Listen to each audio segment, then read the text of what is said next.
Yeah, she's not moving. She's not moving. Newly released 911 calls are giving us more details about what happened the night police say a shooting killed one person and injured 3 others.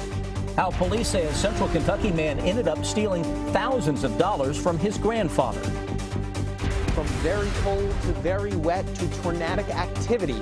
Coming up, we'll give you a year in review for the weather in Kentucky in 2014.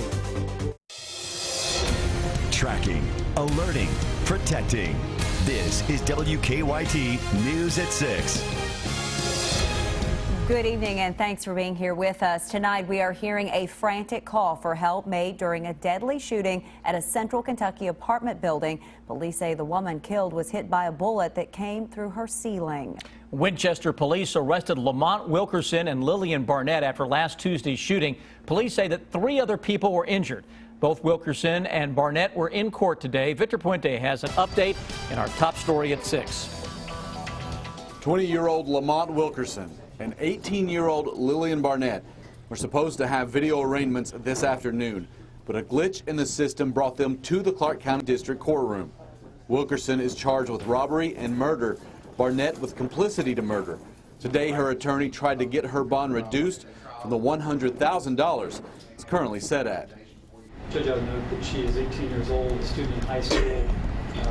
Her sole conviction is for careless driving.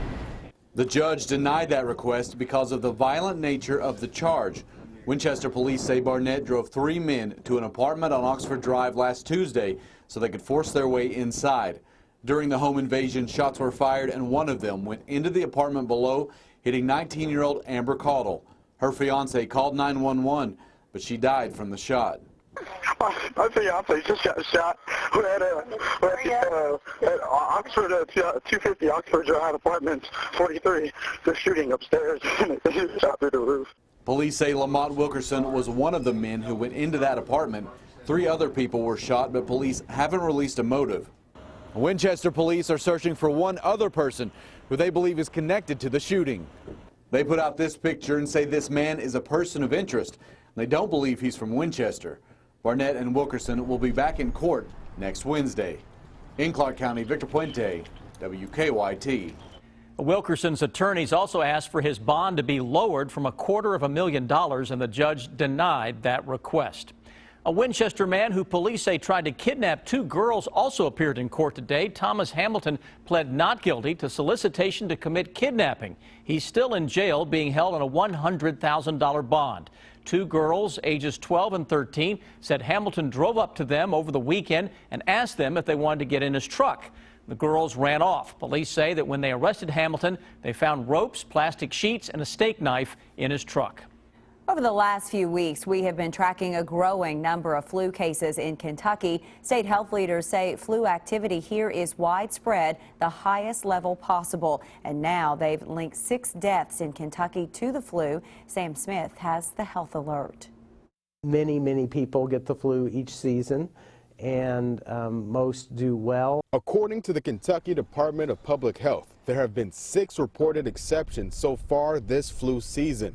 5 adults and 1 child have died in Kentucky from complications from the flu. The largest number of people who are hospitalized are folks who are seniors, so those are 65 and older, because they're really the most vulnerable to flu-related illness complications. Dr. Craig Humbaugh says in a given year, 3,000 people could die from flu complications in Kentucky. He says this year is different than most because the flu in Kentucky is considered widespread, and it's been widespread for 4 weeks now. In this year, we're seeing widespread activity start in the state a bit earlier than we normally see. Doctors say even though flu season is well underway, it is not too late to get a flu shot. So if folks haven't been vaccinated, this is a great time to go out and be vaccinated against the flu. Other key ways to stay flu-free include washing your hands regularly, covering your mouth when coughing or sneezing, or just avoiding touching your face, and to just keep an eye out for the symptoms. Cold-like symptoms that progress to fever and muscle aches, cough, and vomiting. Those are classic symptoms of the flu. In Frankfort, Sam Smith, WKYT. Doctors say on average the flu runs its course in about 7 to 10 days. We now know the names of 2 people killed when police say their car hit an ambulance. The Clark County coroner has identified the victims as 29-year-old Rebecca Talby and 38-year-old Marshall Craig, both of Montgomery County. We're told Craig was a Bath County volunteer firefighter. Police say the victim's car crossed the median of the Mountain Parkway in Clark County yesterday and then hit an Owsley County ambulance. 2 ambulance employees were taken to the hospital. The ambulance company says 1 employee has since been released. A second person has died from injuries suffered from a crash in Madison County over the weekend. Fayette County Coroner's office says that 38-year-old Melissa Mead of Ohio died this morning at UK Hospital. Police say her car crashed into a van on Interstate 75 on Saturday night. Mead's children were injured in the crash as well, and the driver of the van, 41-year-old Christopher Truesdell, was killed. Police say that he and other drivers pulled Mead and her children out of the wreckage, but they couldn't help Truesdell because his van had burst into flames. Because he was pinned from his knees down. 2 tires kind of exploded and kind of forced the people to back off. Police say that one of the children was critically injured in the crash. The other had non-life-threatening injuries. The sheriff calls it a despicable crime. Investigators say a Franklin County man stole nearly $90,000 from his own grandfather. They say it happened over the course of a year after the victim allowed his grandson to move in. Jordan Valines is tracking the investigation new at 6. He started out on February 22nd with a $200 check made out to himself. And according to Franklin County Sheriff Pat Melton, as the days pass, the checks get bigger. Keeps going from July into August. And 32-year-old John Griffin gets more brazen. The sheriff says he's fueling a heroin habit. You figure 1/10 of a bundle's $30 to $40. You know, let's figure he's using 2 or 3 or 4 bundles a day. And in the process, he says, Griffin is emptying out his 78-year-old grandfather's checking account. It's Griffin's aunt that finally catches on 1 year later.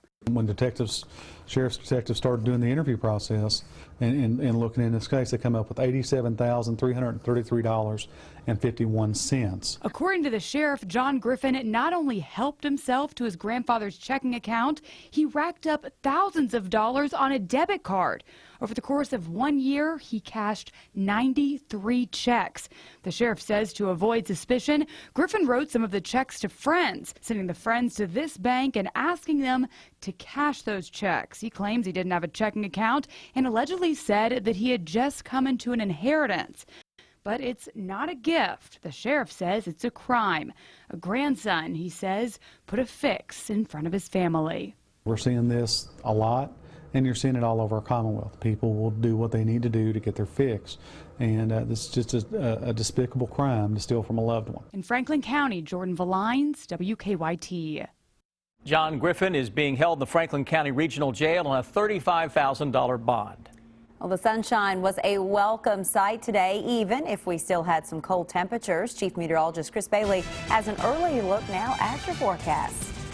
You know, one of the pluses of getting past that first day of wintertime is that we start to add just a little more in the way of sunshine each and every day now. And we're starting to see that showing up on our live sky cam. Yeah, the sun is set, but it is still a gorgeous western horizon we're seeing right now in Lexington. Beautiful clear skies, 30 degrees with a wind chill down to 25. Bundle up. Those temperatures are going to drop very quickly now that the sun has set. Wind chill numbers are into the 20s into much of central and northern Kentucky. 25. Again, Lexington low and mid 20s into the far northern parts of the Bluegrass State. Here's Live First Alert Defender that has nothing showing up across Kentucky. A little cloud cover across the north and the far south, but overall that's a pretty good looking satellite view into the Bluegrass State. More in the way of clouds, though, beginning to gather steam into the desert southwest, the Lone Star State of Texas. We're showing you this because later this week, that is going to impact our weather with the potential for some winter weather coming up Friday and into at least part of the weekend. Focus on that forecast on the cold temperatures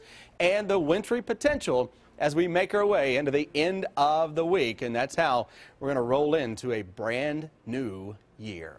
Boy, there was a time earlier this year, a lot of us thought winter was never going to end. Yeah, just ask the teachers and the students out there that were going hard in school all the way into the middle of summertime. That's just one of the many storylines we were following this year in the world of weather. And speaking of, while 2014 is ending on a cold but calm note, we've had our share of wild weather over the last 12 months. Mike Linden takes a look back at Kentucky's biggest weather stories of the year. The year started with an incredibly cold and snowy winter season, with more than 25 inches of snow in Lexington from December to March. The average temperature over that time was just above 32 degrees.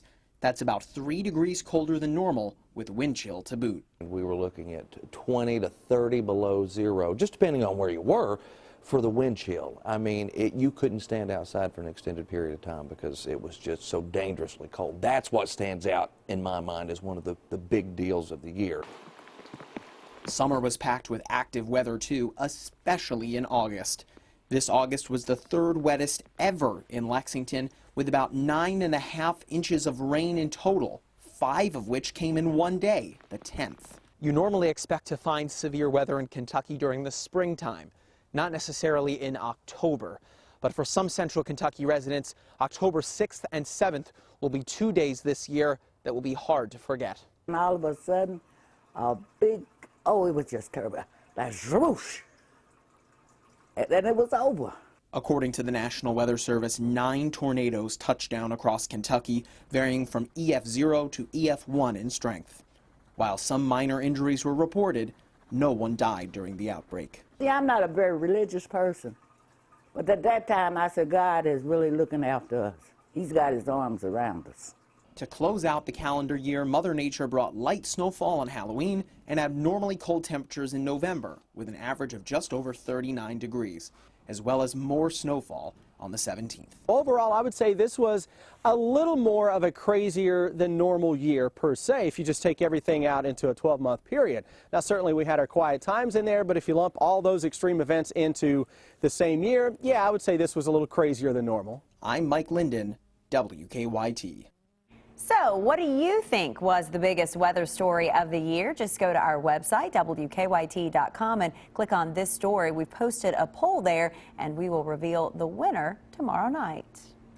A man now admits he killed his girlfriend last year, but next, why the victim's mother is not happy with the proposed sentence in the case. And Fayette County Sheriff Kathy Witt begins a new term, what she says has made her office a success.